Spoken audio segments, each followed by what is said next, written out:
வணக்கம். இது "இங்க என்ன சொல்லுது" பாட்காஸ்ட். நான் ஸ்வர்ணா. இன்னைக்கு நான் உங்க கூட ஷேர் பண்ணிக்க போற விஷயம் என்ன அப்படின்னா, எஸ்ரா அவர்கள் எழுதின "நிலம் கேட்டது கடல் சொன்னது" அந்த புக்க பத்தி தான் இன்னைக்கு நான் உங்க கூட பேச போறேன்.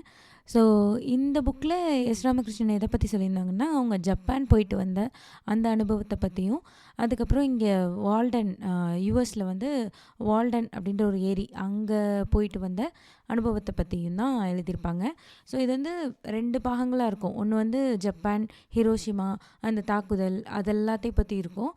2வதாக வந்து அந்த வால்டன் நதிக்கரையில் வந்து அது ஒரு ஏரி, ஒரு குளம். அங்கே வந்து தோரோ அப்படின்றவர் அங்கே அங்கே போய் ஒரு 2 வருஷம் அவரோட வாழ்க்கை வாழ்ந்திருப்பாரு. ஸோ அவரை பற்றி அந்த நதிக்கு லைக் அந்த பிளேஸ்க்கு அவர் எஸ்ரா போயிட்டு வந்ததை பற்றி இதெல்லாமே இந்த புக்கில் எழுதியிருப்பாங்க. ஸோ இந்த புக் வந்து 2 பகுதியாக இருந்தாலுமே ரொம்ப ரொம்ப குட்டி புக்கு தான். ஒரு 95 பேஜஸ் அவ்வளோதான் இருக்கும். ஸோ இந்த புக் நான் இதை பற்றி பேசுகிறதுக்கு முன்னாடி இந்த புக்கு நான் படித்த கதையை நான் உங்களுக்கு சொல்கிறேன். அது குட்டி கதை தான். ஆக்சுவலி என்னென்னா, நான் என் பையனை கூப்பிடுறதுக்கு ஸ்கூல் விட்டு வரப்போ கூப்பிடுறதுக்கு அவங்க ஸ்கூலில் போய் காரை பார்க் பண்ணிவிட்டு க்யூவில் நின்று கூப்பிடுவேன். மோஸ்ட்லி அப்படி தான் கூப்பிடுவோம். எய்தர் நீங்கள் கார்லேயே அப்படியே கூப்பிட்டுட்டு போயிடலாம், அல்லது நீங்கள் பார்க் பண்ணிவிட்டு போய் க்யூவில் நின்று அவங்க கரெக்டாக 3:30க்கு டோர் ஓப்பன் பண்ணுவாங்க, நம்ம போய் கூப்பிட்டு வந்துக்கலாம். ஸோ இதுக்கு வந்து மக்கள் 3 மணிலேருந்தே க்யூவில் நிற்பாங்க. ஏன்னா சீக்கிரம் போயிட்டா சீக்கிரம் கூட்டிகிட்டு வந்துடலாம்ல, அதனால் அப்படி போய் நிற்பாங்க. ஸோ நானும் அந்த மாதிரி தான் போய் நிற்பேன். ஓகே, பார்க் பண்ணிவிட்டு சும்மா போய் நின்றுட்டுருப்பேன். அப்போது வந்து என்கிட்ட ஃபோன் கிடையாது. ஃபோன் இருக்குது, பட் நெட்டு கிடையாது. அந்த சிம்மாக மாற்றினது அது இதுன்னு கொஞ்சம் பஞ்சாயத்துனால டேட்டா வந்து ஒர்க் ஆகலை. ஸோ எனக்கு என்ன பண்ணனே தெரியாது. நான் இத்தனைக்கும் போய் அங்கே சும்மா காரில் சும்மா தான் உட்காந்துருப்பேன். ஒரு 3:15 3:20 வரை சும்மாவே காரில் உட்காந்துருப்பேன்.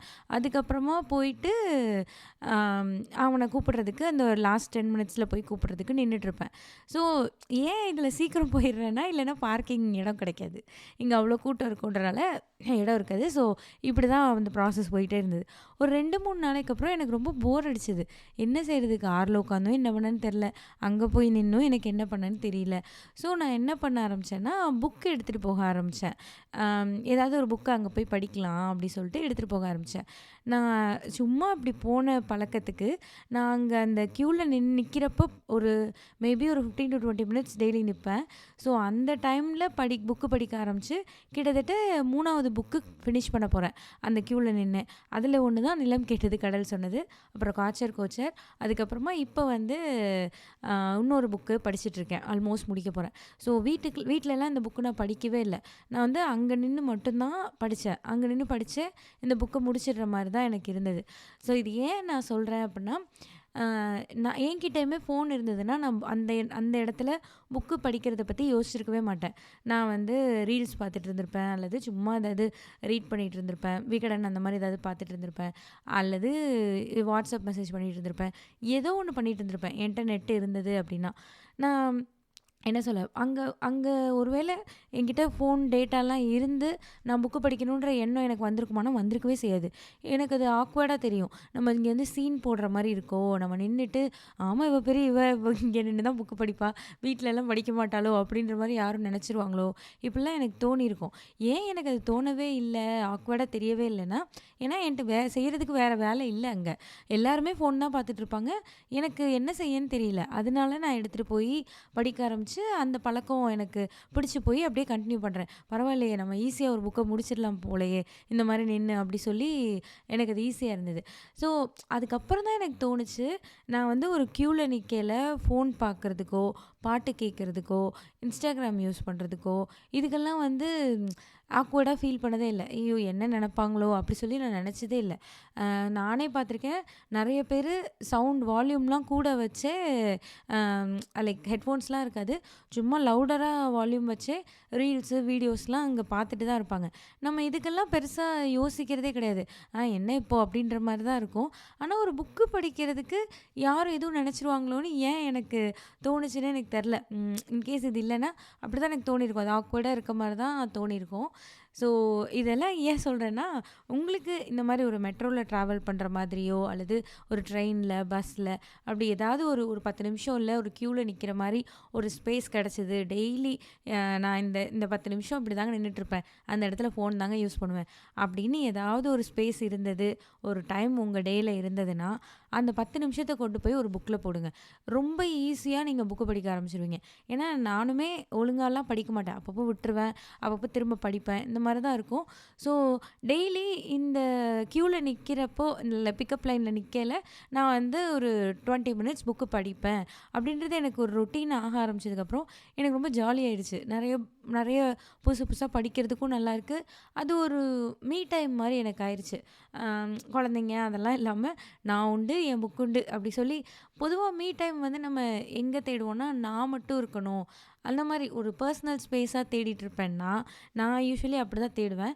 அப்பா தனிமையில் இருந்தால் போதும்ப்பா, அப்பா எல்லோரும் என்னை விடுங்க அப்படின்ற மாதிரி தான் தேடுவேன். பட் அப்படி இல்லாமல் அவ்வளோ பேர் இருக்கிற க்யூவில் கூட அந்த மீ டைம் வந்து எனக்கு நல்லா இருந்தது. நான் உண்டு என் புக்கு உண்டு அப்படின்ற மாதிரி எனக்கு அது ரொம்பவே நல்ல ஸ்பேஸாக இருந்தது. இப்போ வந்து பிஃபோர் த காஃபி கெட்ஸ் கோல்டுன்னு ஒரு புக்கு படிச்சுட்டு இருக்கேன். அதே க்யூவில் நின்று தான் படிப்பேன். இது வந்து நிறைய ட்விஸ்ட் அண்ட் டர்னோட இருக்கிற ஸ்டோரியாக வேறு இருக்குமா, எனக்கு அப்படி எக்ஸ்ப்ரெசிவாலாம் சம்டைம்ஸ் படிக்க ஆரம்பிச்சிருவேன்.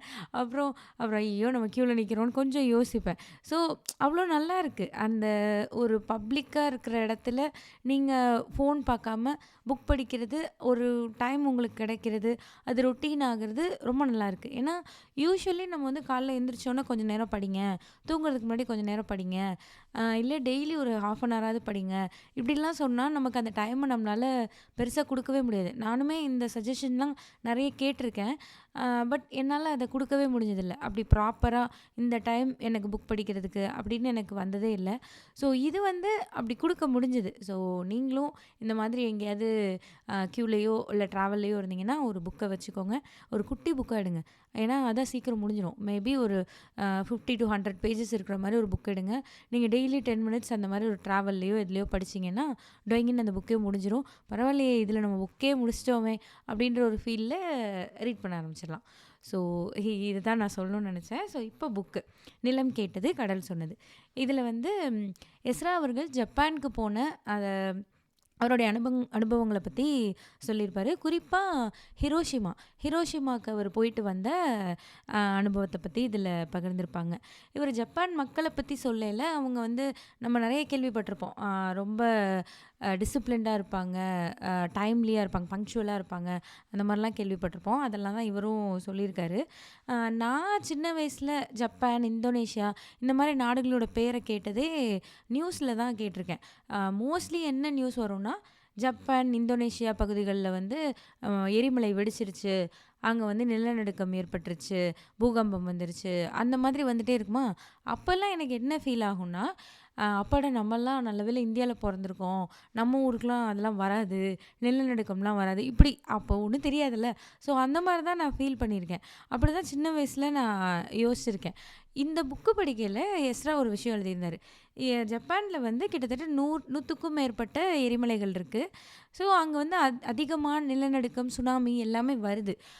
அப்படி வர்றது வந்து அவங்களுக்கு வாழ்வின் மீதான அந்த பற்றுதலை வந்து அந்த மக்களுக்கு அதிகப்படுத்தி இருக்கே தவிர அவங்க வாழ்க்கையை விட்டு விலகி போகலை அப்படின்னு சொல்லி எழுதியிருந்தாங்க.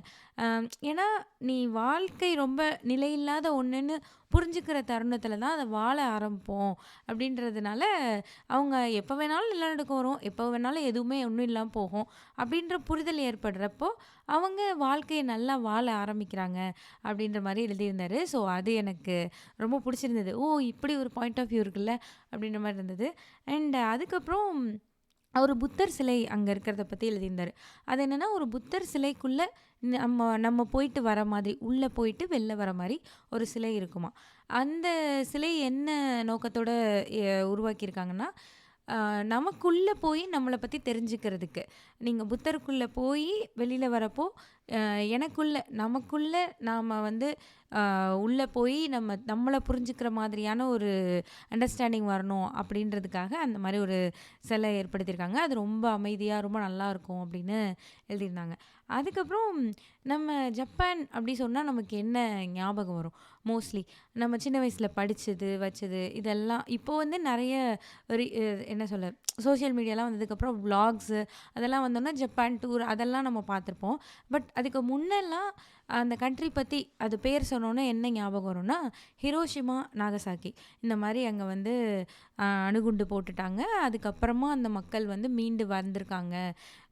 நீங்கள் அந்நியன் படம் பார்த்தா அதில் அந்த நியூஸ் ரீல் மாதிரி ஒன்று வரும். அது நியூஸ் ரீல் இல்லை, அவர் ஒன்று சொல்லுவார். இந்த மாதிரி இவ்வளோ சின்ன நாடு இதுக்கப்புறம் இப்படி வந்தது, சிங்கப்பூர் பற்றி ஜப்பான் பற்றிலாம் சொல்லிட்டு இருப்பார். ஸோ அதுதான் எனக்கு தெரிஞ்சது. லைக் அந்த விஷயம்தான் எனக்கு தெரிஞ்சது. இந்த மாதிரி ஒரு பேரழிவை சந்திச்சு அதிலிருந்து அந்த நாடு வந்து மீண்டு வந்திருக்குது அப்படின்றத வந்து தான் எனக்கு தெரிஞ்சது. ஜப்பான் மக்கள் வந்து ரொம்ப அதனால் பாதிக்கப்பட்டாங்க. அதெல்லாம் தான் நம்ம கேள்விப்பட்டிருப்போம். இது எல்லாமே உண்மைதான், இது எல்லாமே நடந்திருக்கு. ஆனால் ஜப்பானுடைய வரலாறு, அந்த குண்டெல்லாம் போடுறதுக்கு முன்னாடி ஜப்பான் எப்படி இருந்திருக்கு அப்படின்றத பற்றி சில விஷயங்கள் எஸ்ரா இதில் சொல்லியிருப்பார். என்னென்னா அதுக்கு முந்தைய காலங்கள் அந்த அரசாட்சியெலாம் புரிஞ்சிட்டு இருந்த அந்த காலங்களில் அந்த சாமுராய் அதெல்லாமும் இருந்திருக்கு அங்கே. அந்த காலகட்டங்களில் வந்து ஜப்பானுடைய ஆர்மி மிலிட்ரி அந்த அரசாங்கம் அதெல்லாம் வந்து ரொம்ப ஒரு ஃபோர்ஸ்ஃபுல்லான ரொம்ப கொடுமைப்படுத்தக்கூடிய ஒன்றா இருந்திருக்கு. அது வந்து பக்கத்து நாடுகள் கூட எல்லாம் போய் சண்டையை போட்டுட்டு அவங்கள கைப்பற்றிட்டு அவங்களுக்கு ரொம்ப சொல்ல முடியாத அளவுக்கு கொடுமைகளை எல்லாம் ஜப்பான் வந்து செஞ்சுருக்கு. இதில் ரொம்ப முக்கியமாக சொல்கிறது என்னென்னா, சைனாவில் நான்சிங் அப்படின்ற இடத்த பிடிச்சதுக்கப்புறமா அங்கே வந்து அவ்வளோ பேரை கொண்டிருக்காங்க, பெண்களை துன்புறுத்தியிருக்காங்க, குழந்தைங்களை கொண்டிருக்காங்க, ரொம்ப பாரபட்சம் இல்லாமல் எல்லாரையும் கொண்டிருக்காங்க. அவ்வளோ ஒரு வெறி கொண்டு தாக்கியிருக்காங்க. அந்த மாதிரி தான் ஜப்பான் இருந்திருக்கு கொஞ்சம் காலகட்டத்துக்கு முன்னாடி. ஸோ இவ்வளோ மோசமாலாம் ஜப்பானுக்கு ஒரு வரலாறு இருக்குது. இப்போ வந்து யாருமே அதை பற்றி பேசுகிறதே கிடையாது. ஜப்பான் மக்களே கூட அது வந்து ஒரு அறியாமையினால் நிகழ்ந்த ஒரு விஷயம் அப்படின்ற மாதிரி அந்த பகுதிகளையே அப்படியே புறக்கணித்து அதை பற்றி பேசுகிறதே கிடையாது அப்படின்னு எழுதியிருந்தார். நீங்கள் எந்த வார் மாதிரி ஒரு நாடு இன்னொரு நாடு கூட சண்டை போட்டு அங்கே அவங்க ஏற்படுத்தின அந்த கொடுமைகள்லாம் இருக்குல்ல, அதெல்லாம் பற்றி இது ரொம்ப விளக்கமாக தான் எழுதியிருந்தார். நிறைய விஷயங்கள் எழுதியிருந்தார். அது வந்து என்ன சொல்ல, எனக்கு அதை சொல்லக்கூட முடியல. அவ்வளோ மோசமாலாம் நடத்தியிருக்காங்க. மக்கள் வந்து ஒரு மனுஷன் இன்னொரு மனுஷனை இந்த மாதிரிலாம் நடத்தியிருக்கான் அப்படின்ற மாதிரி தான் இருந்தது. இந்த மாதிரியான விஷயங்கள் படிக்கிறப்ப எல்லாமே ஒரு மாதிரி கஷ்டமாக இருக்கும். அதை நீங்கள் ரீட் பண்ணுறதுக்கே ரொம்ப கஷ்டமாக இருக்கும். பட் அதை கண்டிப்பாக ரீட் பண்ணணும், அது தெரிஞ்சுக்கணுன்னு தான் நான் சொல்லுவேன். எப்படியெல்லாம் இருந்திருக்கு, மக்கள் எங்கேருந்து எங்கே வந்திருக்கோம், இப்படிலாம் இருந்திருக்கிறோம், எவ்வளோ சண்டைகள்லாம் நடந்திருக்கு, இதெல்லாம் நம்ம புரிஞ்சுக்கணும் அப்படின்னு தான் எனக்கு தோணும். ஸோ அந்த மாதிரியான நிறைய விஷயங்கள் எழுதியிருந்தாங்க. அது குறிப்பாக இன்னொன்று என்னென்னா, தாய்லாண்ட்லேருந்து பர்மா வரைக்குமான ஒரு ரயில் பாதையை வந்து ஜப்பான் போட தீர்மானிச்சிருக்காங்க. ஸோ அந்த ரயில் பாதை கட்டுறதுக்கு நிறைய மக்கள் வந்து அடிமைகளாக இருந்து அங்கே கொடுமைப்படுத்தப்பட்டிருக்காங்க. அதில் தமிழர்களும் இன்க்ளூட் ஆகியிருக்காங்க. இந்த கங்காணிகள்னு சொல்லுவாங்கள்ல, அவங்க வந்து இந்த மாதிரி மொத்தமாக மக்களை கூட்டு போய் அங்கே அடிமைகளாக வேலை பார்க்க வச்சு அங்கே அவங்களுக்கு ஏற்பட்ட கொடுமைகள், அவங்க அனுபவித்த கஷ்டங்கள் அதெல்லாம் பற்றி ஒரு புக்கு சொல்லியிருப்பார், சயாம் மரண ரயில். அந்த நாவலில் வந்து அந்த தமிழர்களுக்கு அதில் ஏற்பட்ட கொடுமைகள்லாம் வந்து விவரித்து எழுதியிருக்கிறதா சொல்லியிருப்பார். அதாவது என்னென்னா, அந்த பரதேசி படம் இருக்கும்ல, இந்த கங்காணின்னு ஒருத்தன் வந்து மொத்தமாக மக்களை கூட்டு போயிடுவார். காசு கொடுத்து கூட்டு போயிட்டு, நீங்கள் வந்து ஜென்ரேஷனாக உன் தலைமுறை அதுக்கு அடுத்தது நீ வாங்கின அந்த காசுக்கு நீ உன் வாழ்நாள் ஃபுல்லாக வேலை பார்க்கணும். அப்புறம் உன் குழந்தைங்களும் அங்கே தான் வேலை பார்க்கணும். அதுக்கு குழந்தை பிறந்தாலும் அதுவும் அங்கே தான் வேலை பார்க்கணும். அப்போது நீ வாங்கின காசுக்கு உன் தலைமுறையே இதுக்கு அடிமையாக இருக்கணும் அப்படின்ற மாதிரி அதில் காட்டியிருப்பாங்க. ஸோ கிட்டத்தட்ட அந்த மாதிரி தான் இந்த ரயில் பாதை போடுறப்போ தமிழர்களும் அங்கே பாதிக்கப்பட்டிருக்காங்க அப்படின்னு சொல்லியிருக்காரு.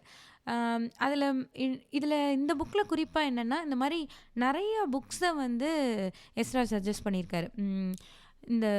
இந்த சயாம் மரண ரயில்னு ஒரு நாவல் இருக்குல்ல, அது மாதிரி இன்னும் எக்கச்சக்க புக்ஸை வந்து சஜஸ்ட் பண்ணியிருப்பார். அண்ட் நிறைய படங்களை பற்றியும் திரைப்படங்களை பற்றியும் இதெல்லாம் உங்களுக்கு தெரியணுன்னா இந்த படங்கள் பாருங்கன்ற மாதிரி நிறைய படங்கள் பற்றியும் சஜஸ்ட் பண்ணியிருப்பார் இந்த புக்கு ஃபுல்லாகவே. அப்புறம் சாமுராய் அத பத்தியும் சொல்லியிருப்பாரு. சாமுராய்ன்றவங்க யாருன்னா, ஜப்பான் அரசுல வந்து அவங்களுடைய அரசர்களுக்கு பாதுகாவலர்களா, அல்லது தளபதி அந்த மாதிரி இருக்கிறவங்கள தான் சாமுராய்ன்னு சொல்றாங்க. இவங்க 7ஆம் நூற்றாண்டுலேருந்து 10ஆம் நூற்றாண்டு வரை ரொம்ப அதிகமாவே இருந்திருக்கிறாங்க. இவங்க வந்து ரொம்ப சுய கட்டுப்பாடு உள்ள ஒரு இனமா இவங்கள சொல்றாங்க. அதாவது இவங்க வந்து வேற ஒரு எதிரிகிட்ட மாட்டிக்கிட்டாங்க அப்படின்னா, கையில எப்பயுமே ஒரு சின்ன கத்தி வச்சிருப்பாங்களாம். இந்த குறுங்கத்தின்னு சொல்றாங்க. அதுக்கு பேரெல்லாம் கூட இருந்தது. ஸோ அந்த கத்திய வச்சு அவங்க கழுத்திலேயே குத்தி செத்து போயிருவாங்களாம். ஸோ அந்த அளவுக்கு அவங்க ரொம்ப ஒரு இதுவா இருந்திருக்காங்க சாமுராய்கள். அண்ட் இந்த சாமுராய் இவங்களுடைய வளர்ச்சி என்ன? இவங்க எப்படி இருந்தாங்க? இவங்களோட வாழ்க்கை முறை என்ன? இதெல்லாம் பத்தி நெறைய திரைப்படங்கள் இருக்கிறதா, அந்த திரைப்படங்களையும் மென்ஷன் பண்ணியிருப்பாரு. குறிப்பா 7 சாமுராய். அக்கிரோ குரோசவா கரெக்ட்டா தான் சொல்றேன்னு நெனைக்கிறேன். மிஷ்கின் அடிக்கடி சொல்லுவார்ல, 7 சாமுராய்ன்ற படம், அந்த அக்கிரா குரோசவான்ற அந்த இயக்குனர், அதெல்லாம் பத்தி மிஷ்கினோட பேட்டிகள்ல நெறைய மென்ஷன் பண்ணியிருப்பாரு. ஸோ அந்த அந்த அக்கிரா குரோசவா வந்து சாமுராய்கள பத்தியே நெறைய திரைப்படங்கள் எடுத்திருக்காரு. அது எல்லாமே அவங்களுடைய வாழ்க்கை முறைய பத்தி தெரிஞ்சுக்கிறதுக்கு ரொம்ப யூஸ்ஃபுல்லா இருக்கும் அப்படின்னு சொல்லி எஸ்ரா சொல்லியிருப்பாரு. அண்ட் 7 சாமுராயும் அதில ஒரு ஒன் ஆஃப் த முக்கியமான திரைப்படமா சொல்லியிருப்பாங்க. ஸோ அடுத்தது வந்து ஹிரோஷிமா. ஹிரோஷிமா வந்து இஸ்ரா கண்டிப்பா நம்ம போய் பார்க்கணும் அப்படின்னு சொல்லி ஜப்பானுக்கு போனப்போ நிச்சயமா பார்க்கணும்னு சொல்லி ஒரு ரயில் பயணத்தில போய் ஹிரோஷிமாவ பார்த்ததா எழுதியிருப்பாரு. நமக்கு எல்லாம் எ என்ன தெரியும்? நம்ம சின்ன வயசுல அ புக்லலாம் படிக்கையில ஒரு ஒரு ஒரு பிக்சர் இருக்கும். அப்படியே நெறைய புகையா இருக்கிற மாதிரி ஒரு பிக்சர் வந்து இப்பயும் நீங்க ஹிரோஷிமான்னு போட்டா அந்த ஒரு பிக்சர் வரும். ஸோ அந்த பிக்சர் இப்படி ஒரு பெரிய ஒரு அணுகுண்டு போட்டுட்டாங்க. இந்த மாதிரி நடந்துச்சு. இதானே நமக்கு தெரியும். ஸோ எஸ்ராவும் அவருக்கும் இதுதான் தெரியும் அப்படின்னு எழுதியிருக்காரு சின்ன வயசுல படிக்கிறப்போ. அதுக்கப்புறம் ஜப்பான பத்தி தெரிஞ்சுக்கிறதுக்காக அவர் நெறைய படிச்சு இந்த ஹிரோஷிமாலாம் பத்தி நெறைய புக்ஸ்லாம் படிச்சு, அந்த புக்ஸ் எல்லாம் கூட மென்ஷன் பண்ணியிருப்பாரு. அப்படிதான் ஹிரோஷிமா, நாகசாக்கி அந்த வார் பத்திலாம் தெரிஞ்சுக்கிட்டதா எழுதியிருப்பாரு. ஸோ இந்த வார் வந்து ஆக்சுவலா என்னன்னா, ஜெர்மனிலயும் ஒரு அணு ஆயுதம் தயாரிச்சுட்ருப்பாங்க. இங்கே யுஎஸ்லயும் அணு ஆயுதம் வந்து தயாரிச்சுட்ருப்பாங்க. யார் தயாரிக்கிறாங்க அப்படிங்கிறது தான் அங்கே போட்டியே. ஸோ அவன் ஜெர்மனில ஃபஸ்ட்டு தயாரிச்சிட்டான் அப்படின்னா, அவன் நம்ம மேலே குண்டு போட்டுருவான். அப்படி இல்லை நம்ம தயாரிச்சிட்டோம்னா நம்ம பொழைச்சிக்கலாம். இதான் யுஎஸோட மென்டாலிட்டி. ஸோ இதை வந்து ஒரு ஒருத்தர் வந்து லெட்டர் எழுதியிருப்பாரு. இந்த மாதிரி ஜெர்மனிலயும் இப்படி தயாரிச்சுட்டு இருக்காங்க. அப்படி சொன்னோனே இங்கே ஒரு ப்ராஜெக்ட் இங்கே உள்ள அதிபருக்கு எழுதியிருப்பாரு. ஸோ ஐ திங்க் ஐன்ஸ்டீன் நினைக்கிறேன். எனக்கு சரியா ஞாபகம் இல்லை. அவர் மூலியமா தான் இந்த ப்ராசஸ்லாம் நடக்கும். லைக் அவர் தான் இங்கே உள்ள அதிபருக்கு சொல்லியிருப்பாரு. அதாவது யுஎஸ் அதிபருக்கு சொல்லியிருப்பாரு. ஸோ இங்கேயும் மேன்ஹாட்டன் ப்ராஜெக்ட்னு ஒரு ப்ராஜெக்ட் ஸ்டார்ட் பண்ணி 6 வருஷமாக அந்த அணு ஆயுதத்தை அவங்க தயாரிச்சிட்ருப்பாங்க. ஆப்பன்ஹைமரா? ஆமாம், ஆப்பன்ஹைமர்ன்ற ஒருத்தரோட அவர் ஒரு ஃபிசிசிஸ்ட். அவரோட தலைமையில் லைக் அவரும் அதில் ஒன் ஆஃப் த பார்ட்டு. அவர் இன்னொருத்தர், இவங்க எல்லாரும் சேர்ந்து அந்த அணு ஆயுதத்தை தயாரிச்சிட்ருப்பாங்க. ஸோ இது எப்படி இந்த ப்ராசஸ் பண்ணிட்டு இருந்தாங்க, அந்த நாட்கள் எப்படி இருந்தது, அப்புறம் ஆப்பன்ஹைமருக்கு என்னெல்லாம் நடந்துச்சு, அவர் எப்படி ஃபீல் பண்ணார் இந்த குண்டெல்லாம் போட்டதுக்கப்புறம், இதெல்லாம் பற்றி ஒரு புக் இருக்கும். ஆப்பன்ஹைமர்னே ஒரு புக் இருக்கும். ஆனால் அது ரொம்ப பெருசாக இருக்கும். மண்டை மாதிரி இருக்கும் அந்த புக்கு. ஸோ நான் எடுத்தேன். பட் என்னால் அதெல்லாம் படிக்க முடியல, புரியவும் இல்லை எனக்கு ஒன்றும். ஸோ அது நான் படித்ததில்ல. கிறிஸ்டோஃபர் நோலனோட ஒரு படம் இருக்கும், ஆப்பன்ஹைமர்னு சொல்லிட்டு. முடிஞ்சால் அந்த படம் பாருங்கள், நல்லாயிருக்கும். பட் என்னன்னா, அது வந்து இந்த இன்டர்ஸ்டெல்லர் மாரியோ, இன்செப்ஷன் மாரியோ அந்த விஷுவலி உங்களுக்கு ரொம்ப பிரம்மாண்டமா, ஒரு மேஜிக்கா அந்த மாரி இருக்காது. ஒரு கோர்ட் ரூம் ட்ராமா மாரி பேசிட்டே இருப்பானுங்க. ஸோ நான் வந்து தெரியாத்தனமா தியேட்டருக்கு போயிட்டேன். ஓகே நம்ம கிறிஸ்டோஃபர் நோலன் படம் பார்க்குறோம் அப்படி சொல்லிட்டு தியேட்டர் போய் பார்த்தேன் நான். என்னன்னா, இங்கே சப்டைட்டில் வராது. இங்கே இங்கிலீஷ் படத்துக்கு சப்டைட்டில் வராது. நம்ம லாங்குவேஜ் படத்துக்கெல்லாம் வரும். பட் ஹிந்தி படம் எல்லாத்துக்கும், மலையாளம், ஹிந்தி எல்லாத்துக்கும் வரும். அதெல்லாம் போய் பார்க்குறப்ப எனக்கு நல்லா தான் இருக்கும். இந்த சப்டைட்டில் வருதே, நம்ம வந்து மலையாளம் படம் ஈஸியாக பார்க்கலாமேன்னு சொல்லிட்டுலாம் போய் பார்ப்பேன். ஆனால் இங்கிலீஷ் படத்துக்கு வராதுன்றது எனக்கு தெரியாது. அது வரல. இவனுங்கன்னா பேசிகிட்டே இருக்கானுங்க. திடீர்னு ஒரு சீனை நான் விட்டுட்டேன். புரியாதுல்ல. சப்டைட்டில் பார்த்தே படம் பார்த்து பழகின மைண்டுக்கு சடனாக ஒரு சீன் புரியலன்னொன்னே எனக்கு அங்கே என்ன சொன்னான் அப்படின்னு அதுவே என் மைண்டில் ஓடிட்டே இருக்குது. பட் படம் போயிட்டே இருக்குது. நான் வந்து நெட்ஃப்ளிக்ஸில் அந்த மாதிரி ஓடிடியில் பார்த்து பார்த்து பழகி அங்கே பாஸ் பண்ணி என்ன சொன்னான்றதை திரும்ப புரிஞ்சுக்குவேன். பட் தேட்டரில் அதுவும் என்னால் பண்ண முடியல. ஸோ நான் ஒரு அரைகுறையாக பார்த்த படம் அது. ஆனால் ஓரளவுக்கு புரிஞ்சுதுன்னு வச்சுக்கோங்களேன். ஸோ இந்த அணு ஆயுதத்தை எப்படி தயாரித்தாங்க என்னன்றதை பற்றி தான் வரும். ஆக்சுவலி என்னென்னா அந்த அணு ஆயுதம் அவங்க தயாரிச்சுட்டு ஒரு 20 கிலோன்னு நினைக்கிறேன். 20 கிலோ இருக்கிற ஒரு 20 கிலோவா 6 கிலோவா அவ்வளோ ரொம்ப கம்மியான ஒரு வெயிட் இருக்கிற ஒரு குண்டை தான் அவங்க வந்து ஃபஸ்ட்டு ட்ரையலுக்கு வெடிக்க வச்சு பார்த்துருக்குறாங்க. அதுவே வந்து கிட்டத்தட்ட 20 மைலுக்கு அப்புறம் இருக்கிறவங்க அளவுக்கு அதோட பாதிப்பு இருந்ததா சொல்கிறாங்க. ஆனால் அவங்க ஹிரோஷிமா மேலே போட்ட குண்டு வந்து கிட்டத்தட்ட 4400 கிலோகிராம் இருக்கிற ஒரு குண்டு. ஸோ அதில் ஏற்பட்ட பாதிப்புகள்ன்றது வந்து வார்த்தையால் விவரிக்க முடியாத ஒன்றா தான் இருக்குது.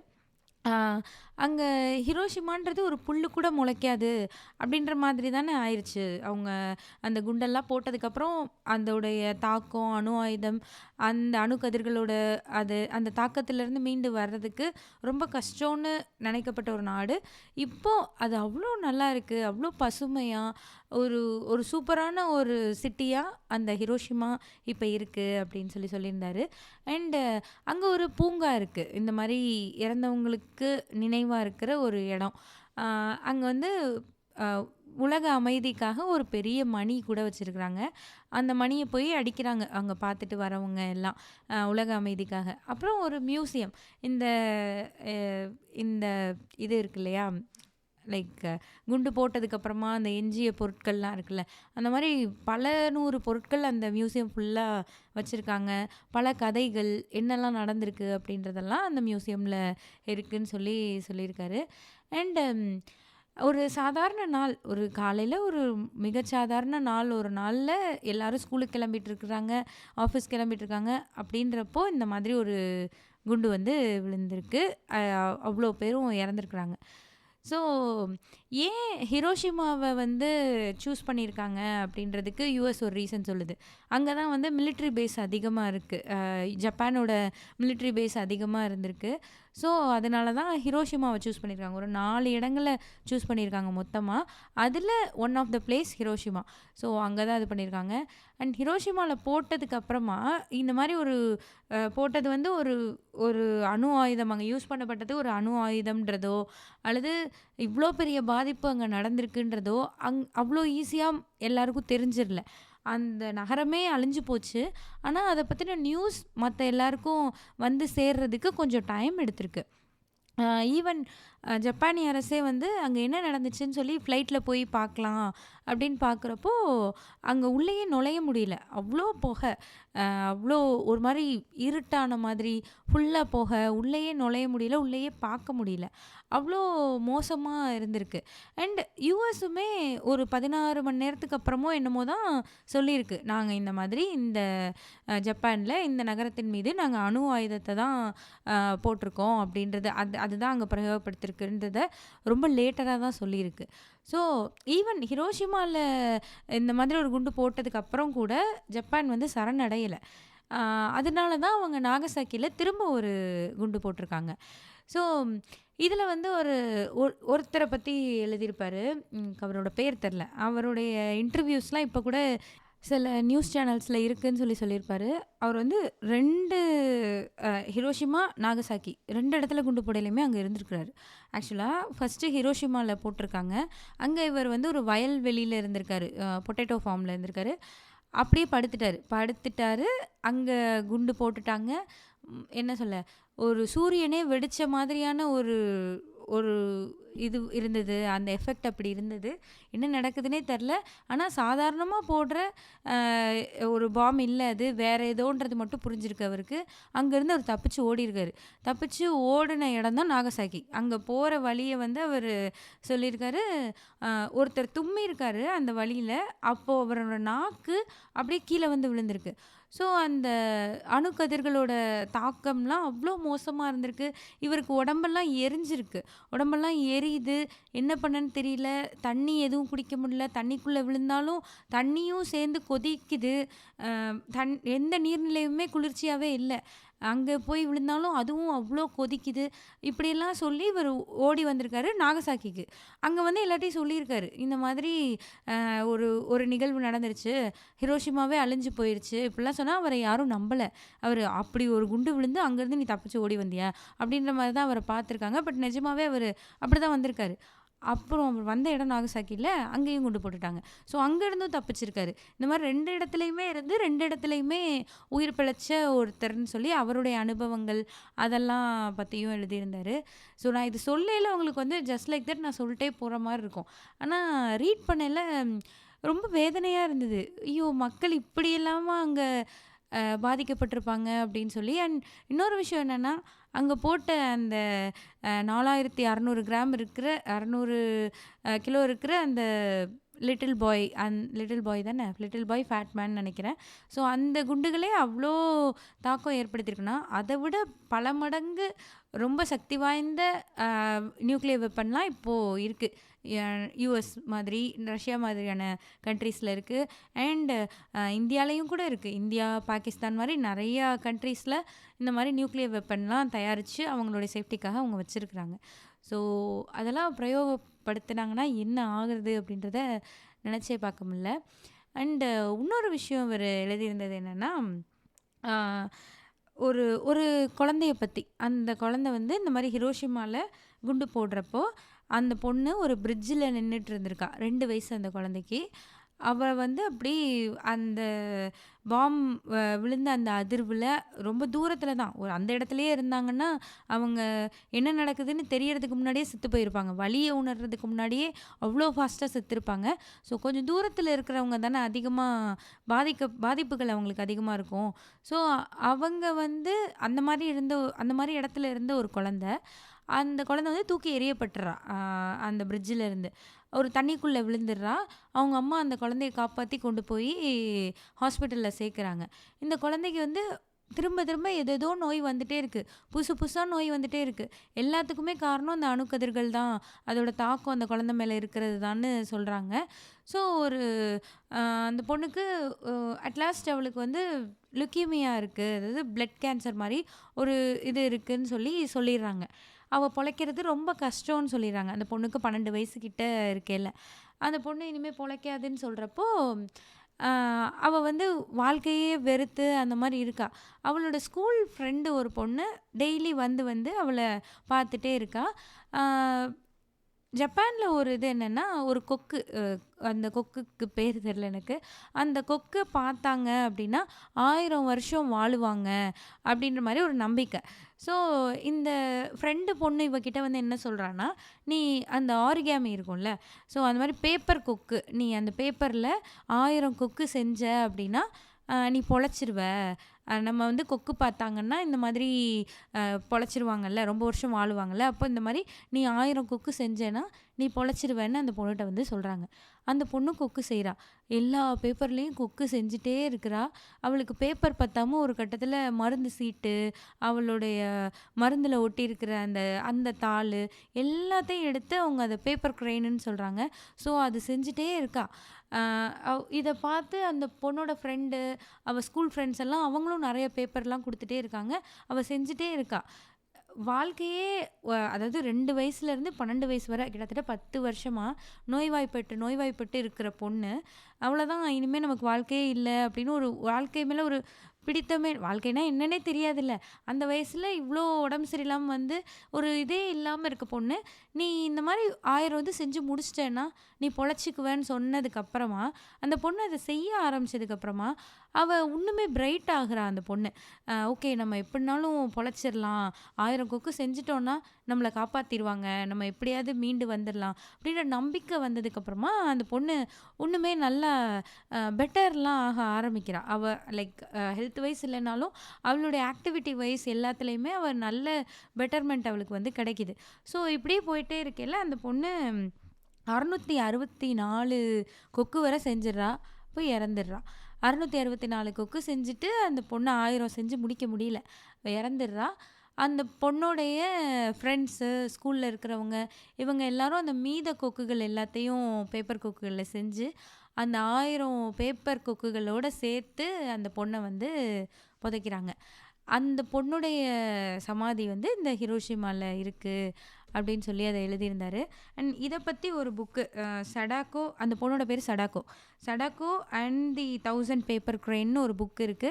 குழந்தைகள் படிக்க வேண்டிய மிக முக்கியமான புத்தகமா எஸ்ரா அத சொல்றாரு. ஸோ இது வந்து ரொம்ப பெயின்ஃபுல்லா இருந்தது. இந்த ஸ்டோரி வந்து நான் சொல்லையில உங்களுக்கு எப்படி இருந்ததுன்னு எனக்கு தெரியல. ஆனா, இத வாசிக்கையில ரொம்ப பெயின்ஃபுல்லா இருந்தது. எனக்கே வந்து ஓகே 1000 குக்கு செஞ்சு அந்த பொண்ணு இன்னும் உத்வேகம்லாம் அடையறானோனே, ஓகே 1000 குக்கு செஞ்சு இந்த பொண்ணு ஒரு வேளை பொழைச்சிருக்குமோ! அந்த மாரி தான் எனக்கு இருந்தது. ஆனா அந்த பொண்ணு பொழைக்கல. அவ என்ன பண்ணா? ஒரு சின்ன 2 வயசு குழந்தை.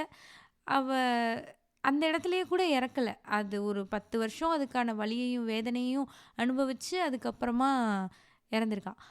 அண்ட் அ இப்பயுமே அந்த பொண்ணோட நினைவா அ உலக சமாதானத்த முன்னிலைப்படுத்தி இந்த பேப்பர் கிரெயின் அத செஞ்சு விடுற ஒரு நாள் வந்து ஜப்பான்ல இருக்கு. அவங்க அத பண்றாங்கன்னு சொல்றாங்க. அண்டு இன்னொன்னு என்னன்னா, இந்த மாதிரி ஒரு அணு ஆயுதம் அ இதெல்லாம் பண்றாங்கல்ல.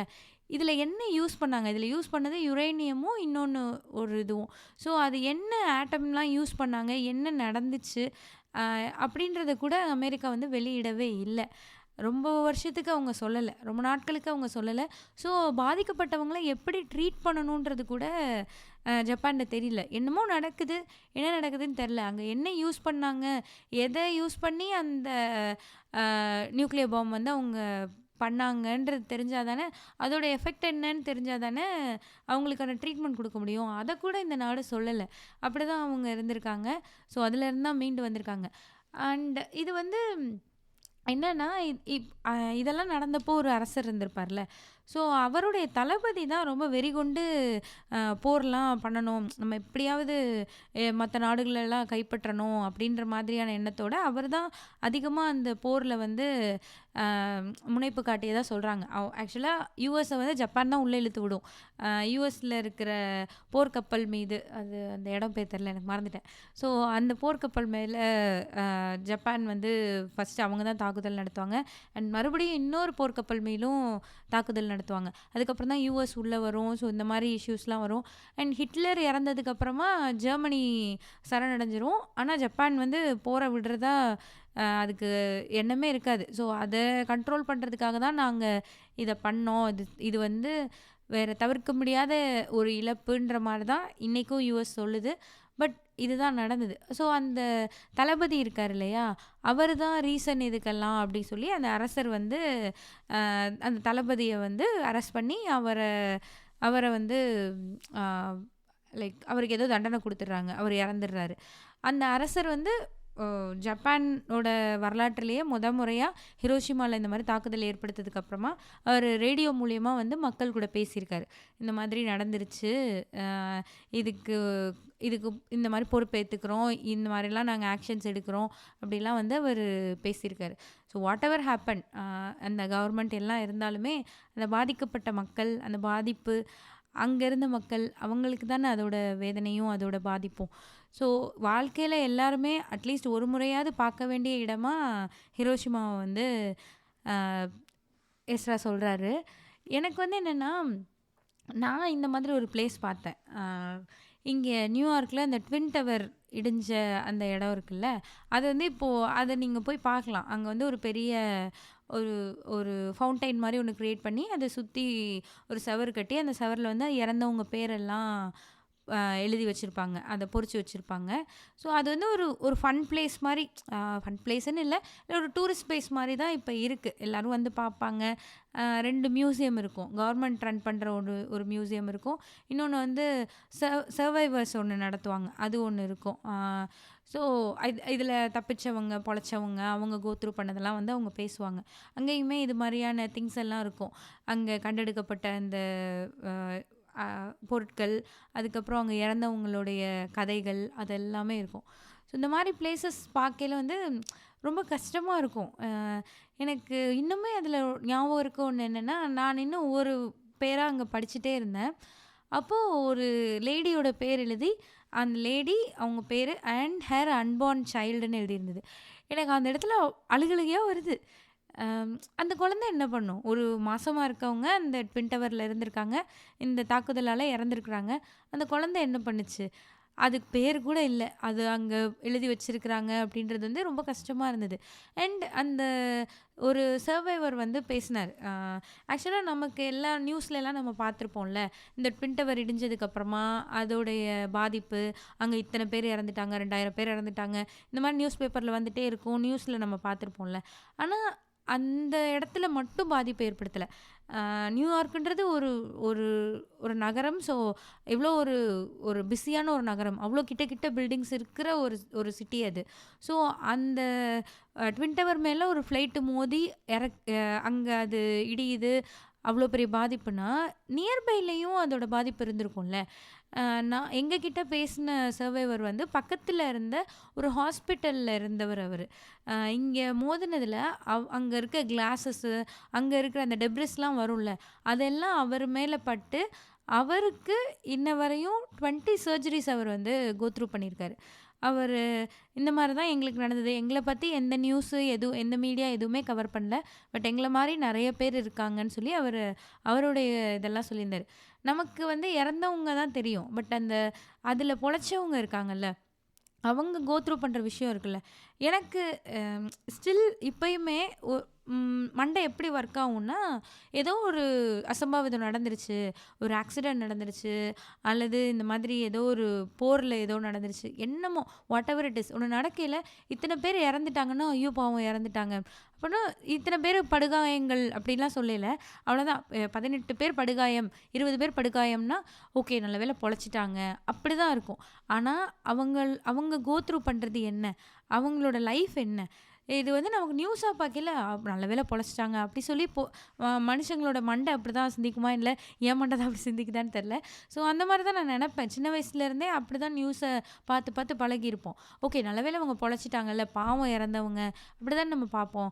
ஆனா அந்த பொழைச்சவங்க அவங்க வாழ்நாள் ஃபுல்லா படுற கஷ்டம், அது எவ்வளோ வேதனையான ஒண்ணு. அதுவும் இல்லாம இந்த மாரி நியூக்ளியர் அட்டாக்ல அப்படி சர்வைவ் ஆகி வந்தவங்கலாம் எவ்வளோ பெரிய வேதனைய அனுபவிச்சிருப்பாங்க இல்லையா? செர்னோபில்னு ஒரு சீரிஸ் இருக்கும். அந்த செர்னோபில் அது வந்து வெடிச்சது. சோவியத் யூனியனா ரஷ்யா வந்து சோவியத் யூனியனா இருந்தப்போ, அங்க நடந்த ஒரு விபத்து. ஸோ அதில இருந்த அந்த வெடிச்சதுக்கப்புறமா, அங்க இருந்த எல்லாரும் பாதிக்கப்பட்டது எப்படி? என்னெல்லாம் நடந்ததுன்னு ஒரு சீரிஸ் இருக்கும். ஐ திங்க் ஹாட்ஸ்டார்ல இருக்கும்னு நெனைக்கிறேன். நான் பார்க்குறப்ப ஹாட்ஸ்டார்ல தான் இருந்தது. ஸோ அது உங்களுக்கு டைம் கிடைச்சா பாருங்க. இந்த நியூக்ளியர் அட்டாக்லாம் அந்த லைக் அது அட்டாக் கிடையாது. அந்த ஒரு பவர் ஸ்டேஷன் வந்து நியூக்ளியர் பவர் ஸ்டேஷன் வெடிச்சிரும். அங்க சுத்தி இருக்கிற மக்கள் எப்படி பாதிப்படைஞ்சிருப்பாங்க? அவங்களுக்கு ஒண்ணுமே தெரிஞ்சிருக்காது. இங்க நியூக்ளியர் பவர் ஸ்டேஷன் வெடிச்சதுக்கு பக்கத்து கண்ட்ரி எல்லாம் வெளியில விளையாட விடாம பிள்ளைங்கள உள்ள வச்சுக்கிறோம். ஆனா இங்க அவங்கள அப்புறப்படுத்தியிருக்க கூட மாட்டாங்க. ஸோ என்ன நடக்குதுன்னே யாரும் சொல்லவும் மாட்டாங்க. அது ரொம்ப ஒரு மாரி இருக்கும். இது யாருடைய தவறு? என்ன நடந்தது? இப்படின்ற மாரி என்ன பாதிப்பு ஏற்பட்டுச்சுன்ற மாரி ஒரு சீரிஸ் அது. ஐ திங்க் ரொம்ப கம்மி எபிசோட்ஸ் தான் இருக்கும். 6 எபிசோடோ 7 எபிசோடோ தான். ஸோ அதுவுமே நல்லாயிருக்கும். நல்லாயிருக்கும் இன் த சென்ஸ் இதெல்லாம் எப்படின்றது உங்களுக்கு தெரியறதுக்கு ஒரு ஐடியாவா கிடைக்கும். ஸோ இதெல்லாம் தான் இந்த புக்ல இவரு எழுதியிருந்தாரு. எனக்கு இன்னொன்னு விஷயம் என்ன தோணுச்சுன்னா, நம்ம இப்போலாம் நெறைய விளாக்ஸ்லாம் பார்ப்போம்ல. இப்போ நெறைய அவைலபிளா இருக்கும். சைனா எப்படி இருக்குன்னா, அதுக்கு ஒரு வீடியோஸ் இருக்கும். ஜப்பான் எப்படி இருக்குன்னா, அதுக்கு வீடியோஸ் இருக்கும். அது என்ன, இது என்ன, நாங்க அங்க போனோம், இங்க போனோம், எங்க சாப்பிட்ணும் எல்லாம் வேட்டுகோ மாரிலாம் சேனல்ஸ்லாம் இருக்கு. ரொம்ப கிளியரா இருக்கு. நீங்க அங்க போணும்னா, அத பார்த்து அத கைட்லைனா வச்சு கூட நீங்க போய்க்கலாம். In a way it is very good. நம்ம நெறைய அது மாரி பார்க்கலாம். எல்லாமே இருக்கு. ஆனா, ஒரு புத்தகத்தின் வழியா ஒரு நாடையும், ஒரு நாட்டு மக்களையும் நீங்க தெரிஞ்சுக்கிறது வந்து, அது ஒரு வேற மாரியான அனுபவம்னு தான் நான் சொல்லுவேன். நீங்க இந்த புக்குன்னு இல்ல. இது வந்து ஹிரோஷிமாவ பத்தி, ஜப்பான பத்தி இதெல்லாம் சொல்லுது. நீங்க இப்படின்னு இல்ல. ஒரு நார்மலான இப்போ ஜப்பான் ஒரு ஜப்பான் நாவல் ஒண்ணு டிரான்ஸ்லேட் பண்ண ஒரு நாவல் தான் நான் இப்போ படிச்சுட்டு இருக்கேன். அங்க வந்து அதோட காஃபி ஷாப் எப்படி இருக்கும்? அ அந்த தெரு எப்படி இருக்கும்? அதெல்லாம் எழுதியிருப்பாங்க. இந்த மாரி நீங்க ஒரு புக்கு மூலியமா அத பார்க்கையில, அது இன்னுமே ரொம்ப நல்லா இருக்குன்னு எனக்கு தோணுது. அதாவது நீங்கள் விஷுவலாக பார்க்குறது okay, it is a experience. நீங்கள் அதை பார்த்துட்டு நீங்களும் போய் பார்ப்பீங்க. நீங்கள் பார்த்தத ஒரு வீடியோவில் பார்த்தத நேராக போய் பார்ப்பீங்க. ஆனால் நீங்கள் எழுத்துக்கள் மூலியமா ட்ராவல் பண்ண ஒரு நகரத்தை நேராக போய் பார்க்குறதுன்றது இன்னும் ஒரு ஒரு அதை விட ரொம்ப நல்ல அனுபவமாக எனக்கு தெரியுது. ஏன்னா நான் வந்து ஒரு பொன்னியின் செல்வன் படித்து தான் எனக்கு கல்வெட்டில் வந்து வந்தியத்தேவனோட பெயரும் குந்தவையோட பெயரும் தஞ்சாவூரில் இருக்கும் அப்படின்னு அதை படிச்சுட்டு திரும்ப அதை போய் பார்க்கணுன்றது அவ்வளோ ஒரு ஒரு என்ன சொல்ல, ரொம்ப ஒரு ஆர்வத்தை கொடுத்துச்சு.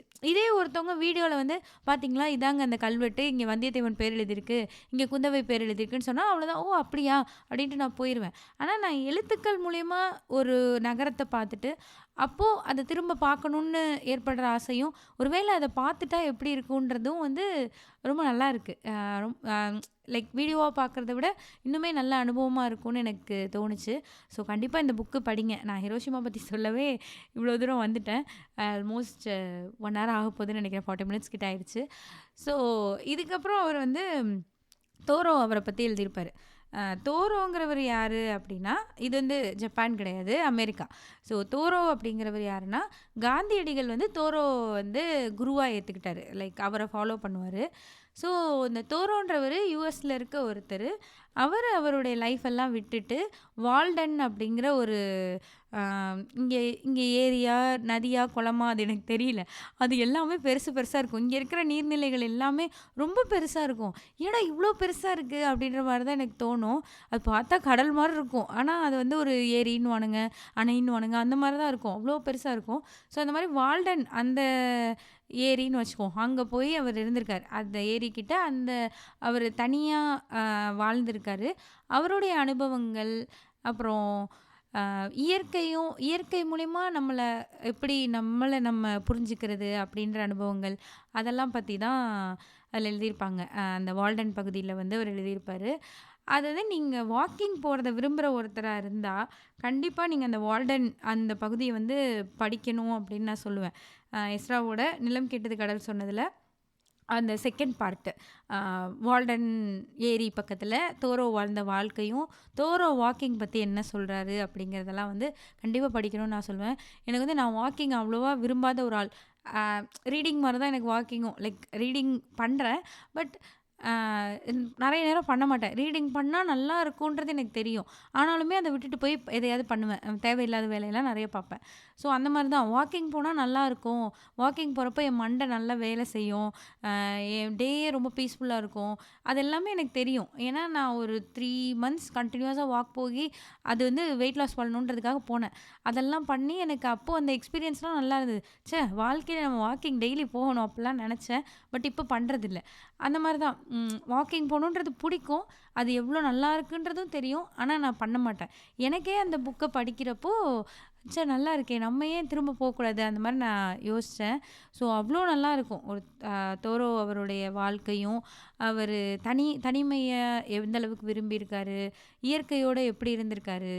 ஸோ அவர் என்ன சொல்லுவார்னா, நீங்கள் வாக் போகிறது வந்து நீங்கள் போகிறது கிடையாது, அந்த பாதையே உங்களை கூட்டு போயிடும் அந்த மாதிரி அப்படி சொல்லி எழுதியிருப்பார். நீங்கள் தனியாக நடக்கிறது எப்படி, இன்னொருத்தவங்களோட சேர்ந்து நடக்கிறது எப்படி, அது மாதிரி ரொம்ப அழகழகான விஷயங்கள். அப்புறம் இன்னொரு விஷயம் என்னன்னு சொல்லியிருப்பாருன்னா, இயற்கை முன்னாடி வந்து ஒரு புல்லும் சரி மலையும் சரி ரெண்டுமே ஒன்று தான். இயற்கைக்கு ஒரு புல் எப்படியோ அப்படி தான் ஒரு மலையும். ஆனால் மனிதர்கள் தான் வந்து புல்லை சின்னதாகவும் மலை பெருசு அப்படின்ற மாதிரியும் நம்ம பெருசாக பிரம்மாண்டமாக இருக்கிறதையே பார்த்துட்டே இருக்கோம். இந்த சின்ன சின்ன அழகான இயற்கையில் இருக்கிற விஷயங்களை பார்க்கறதில்ல அப்படின்ற மாதிரி சொல்லியிருப்பார். அது ரொம்ப உண்மைதான். நீங்கள் ஒரு சின்ன செடி எடுத்து பார்த்தீங்கன்னா கூட அவ்வளோ யூனிக்காக இருக்கும். ஒரு குட்டி செடி, ஒரு குட்டி கல், எல்லாமே வந்து ரொம்ப யூனிக்காக இருக்கும். இன்னொரு விஷயம் என்ன சொல்லியிருப்பாருன்னா, மனிதனோட வாழ்க்கைன்றது புல்லினும் சிறியதுன்னு சொல்லிடுவார். அது ரொம்ப உண்மை. அவ்வளோதான். நம்ம ஒன்றுமே கிடையாது. நம்ம லைஃப்பெல்லாம் ஒரு இயற்கைக்கு முன்னாடி ஒன்றுமே கிடையாது அப்படின்றத வந்து அந்த செகண்ட் பார்ட்டில் சொல்லியிருப்பார். அதுவுமே ரொம்ப ஒரு ப்ளசன்ட் ரீடாக இருந்தது. ரொம்ப நல்லா இருந்தது. அண்ட் ஜப்பான் பற்றி எழுதியிருக்கையில் இன்னொரு முக்கியமான விஷயம் என்ன எழுதியிருப்பாங்கன்னா, ரொம்ப மொழிப்பற்று மிக்க ஒரு நாடாக அது இருக்குது. அங்கே உள்ள மக்கள் வந்து மொழிப்பற்றோடு இருக்கிறாங்க அப்படின்னு சொல்லியிருப்பாங்க. என்னன்னா, அவங்க வந்து வேற லாங்குவேஜ் கத்துக்காமலே இருக்காங்களா அப்படின்னா இல்ல. அவங்க நெறைய லாங்குவேஜ் வேற லாங்குவேஜ் கத்துக்கிறாங்க. யாருக்கு தேவையோ அவங்க மட்டும் வேற லாங்குவேஜ் கத்துக்கிறாங்க. எல்லாரும் கத்துக்கிறது கிடையாது. அதே மாதிரி அவங்களுடைய அ எல்லாமே லைக் டெக்னாலஜி, புது புது இன்வென்ஷன்ஸ் எல்லாத்தையுமே அவங்க வந்து அவங்களுடைய ஜப்பானிய மொழியிலேயே தான் படிக்கிறாங்க. அவங்களுடைய கல்வி முழுக்க முழுக்க ஜப்பானிய மொழியிலேயே தான் இருக்கு. ஆரம்ப கல்வியிலேருந்து அவங்க school, college, even engineering, medicine, doctor ஆகுறது வரையுமே அவங்க ஜப்பானிய மொழியிலேயே தான் படிக்கிறாங்க அப்படின்றத சொல்லியிருந்தாரு. ஸோ மொழிப்பற்று ரொம்ப அதிகமாக இருக்கிற ஒரு நாடு அப்படின்னு. எனக்கு என்ன தோணும்னா, நம்ம வந்து எப்பயுமே மொழிப்பற்று மிக்கதில் வந்து இந்தியாவில் அதுவும் தமிழ்நாட்டுக்காரங்க தமிழ் மொழியை வந்து நம்ம ரொம்ப பிடிச்சிப்போம். என் மொழிக்கு ஒன்றுனா அப்படின்ற மாதிரி நம்ம மொழிப்பற்று அதிகமாக இருக்கிற ஒரு ஸ்டேட் தான் நம்ம. ஈவன் நான் இங்கே ஒரு தடவை ஊபரில் போகையில் அந்த ஊபர் டிரைவர் வந்து நீங்கள் எந்த கண்ட்ரி, அங்கே எந்த ஸ்டேட்டு அதெல்லாம் சொல்லலை. நான் வந்து இந்த மாதிரி சென்னை, தமிழ்நாடுலாம் சொல்லலை. அவர் ஓ நீங்கள் தானே ரொம்ப லாங்குவேஜ் ரொம்ப இதுவாக இருப்பீங்கன்னு எனக்கு ஆச்சரியமாயிருச்சு. உங்களுக்கு எப்படி அது தெரியும்? ஆமாம் நாங்கள் தான் அது அப்படி சொல்லிட்டு நான் அதெல்லாம் பேசிகிட்டு இருந்தேன். பட் நமக்கு அந்த உணர்வு இருக்குது. ஆனால் உண்மையிலேயே நம்ம மொழியோடு அவ்வளோ கனெக்டடாக இருக்கிறோமா அப்படின்றது ஒரு கொஷினாக தான் இருக்குது. எழுதுகிறோமா? அதிகமாக தமிழில் எழுதுறதே கிடையாதுல்ல. டெக்ஸ்ட் எல்லாமே நீங்கள் நிறைய டங்கிலீஷில் தான் நம்ம எழுதுகிறோம். அப்போது நமக்கு அந்த மொழி பற்று இருக்குது. நான் என் மொழின்றது ஒரு கர்வம் இருக்குது. எங்கள் மொழி எவ்வளோ பழசுது தெரியுமா அப்படின்ற மாதிரி அந்த இதெல்லாம் நமக்கு இருக்குது. ஆனால் நம்ம அது கூட இருக்கோமா? அதை எழுதுகிறோமா? அதை படிக்கிறோமான்றது ஒரு கேள்வியாக தான் இருக்குது. நீங்கள் ஒன்றும் இல்லை, ஒரு ஷார்ட்ஸு ரீல்ஸ்லேயே பாருங்களேன். ஒரு மலையாளம் ரீல்ஸ் ஏதாவது பார்த்தீங்கன்னா அந்த கமெண்ட் போய் பாருங்கள். எல்லாருமே மலையாளம்ல தான் எழுதியிருப்பாங்க. நான் இந்த மாதிரி தமிழில் அவ்வளோலாம் எழுதி நான் பார்த்ததே இல்லை. தமிழில் டைப் பண்ணுறவங்களெல்லாம் பூமர்ன்ற மாதிரி தான் மைண்ட் செட்டே இருக்குது. தமிழில் டைப் பண்ணிகிட்ருக்காங்க அப்படின்ற மாதிரி ஒரு மைண்ட் செட்டோடு தான் நம்ம இருக்கோம். ஸோ எனக்கு அது தோணுச்சு. இந்த ஜப்பானியர்கள் மொழிப்பற்றோடு இருப்பாங்கன்றது வாசிக்கல எனக்கு அது தோணுச்சு. அதே மாதிரி நம்ம வாசித்தலும் ரொம்ப கம்மியோ அப்படின்ற மாதிரியும் எனக்கு தோணுச்சு. நம்மளே இப்படி இருக்கோம். என்னோடய மொழி அப்படி சொல்லி பேசுகிற இந்த தலைமுறையே அப்படி தான் இருக்குது. இன்னும் அடுத்தடுத்த தலைமுறைகள் அப்போது என்ன பண்ணும் அப்படின்றது எனக்கு தெரில. ஸோ நம்ம மொழிப்பற்று இருக்குதான், கண்டிப்பாக இருக்குது. அது நிறையவே இருக்குது. அண்ட் அதை வந்து நம்ம இன்னும் கூட எழுதுறதுலையும் படிக்கிறதுலையும் நம்ம கவனம் செலுத்தணுன்றது எனக்கு தோணுச்சு. நானே பாட்காஸ்ட்க்கு நோட்ஸ் எல்லாம் எழுதினேன்னா ஃபுல்லாக டங்கிலீஷில் தான் எழுதி வைப்பேன். ஒன்று இங்கிலீஷில் எழுதணும், இல்லை தமிழ் எழுதணும். படிக்கிறது தமிழ் புக்கு, ஆனால் டங்கிலீஷில் எழுதி வச்சுட்டே இருப்பேன். அப்புறம் இந்த புக்கெல்லாம் படித்ததுக்கப்புறம் தான் நான் வந்து ஓகே தமிழில் தானே ஒரு புக்கு படித்தோம், அதுக்கு தானே எழுதுகிறோம், பேசுகிறதும் தமிழில் தானே பேசுகிறோம், அதையே நம்ம தமிழில் எழுதி வச்சுக்கூடாது அந்த நோட்ஸை அப்படி சொல்லிட்டு தமிழில் எழுதினேன். அப்போது நான் எழுத தான் வந்து என்னென்னா, நான் என்ன நினைப்பேன்னா, ரொம்ப நாள் ஆச்சு தமிழில் எழுதியே, ஒருவேளை நம்ம எழுதுனா தப்பாக எழுதிட்டோம், நிறைய பிழை வந்துச்சுன்னா என்ன பண்ணுறது, அப்படி தான் எனக்கு இருந்தது. அப்புறம் எழுத தான் ரொம்ப அழகாக இருந்தது. எழுத்து அழகாக இருக்கும்னு நான் சொல்ல வரல. அதை எழுதையில் அந்த எழுத்துக்களே ரொம்ப நல்லா இருக்குது. ஏபிசிடி எழுதுறத விட நீங்கள் 247 எழுத்து இருக்குது, அதை எவ்வளோ அழகாக எழுதலாம். ஒரு மாதிரி வளையுது, ஒரு மாதிரி வளையுது, அது ரொம்ப நல்லா இருக்குது. நீங்கள் எழுதி பார்த்தீங்கன்னா அது ஒரு ரசனையோடு இருக்குது. அது எழுதையில் தான் எனக்கு தெரிஞ்சுது. இது எழுதினேன். அண்டு ட்ராமாவுக்கு எழுதினேன். தமிழ் ஸ்கூலோட ட்ராமாவுக்கு கொஞ்சம் உட்காந்து எழுதிக்கிட்டே இருப்பேன். அந்த பேப்பர்லாம் கூட இன்னும் வச்சுருக்கேன். நான் ரொம்ப நாளைக்கு அப்புறம் நிறைய தமிழில் எழுதி வச்சது அது. ஸோ அதெல்லாம் எழுதையில் ஆக்சுவலாக அதுலேயுமே நிறைய இங்கிலீஷில் தான் எழுதியிருப்பேன். சீன் 1 நான் 4 kids are meeting at the cafe அப்படின்ற மாதிரி தான் எழுதி வச்சுருந்தேன்.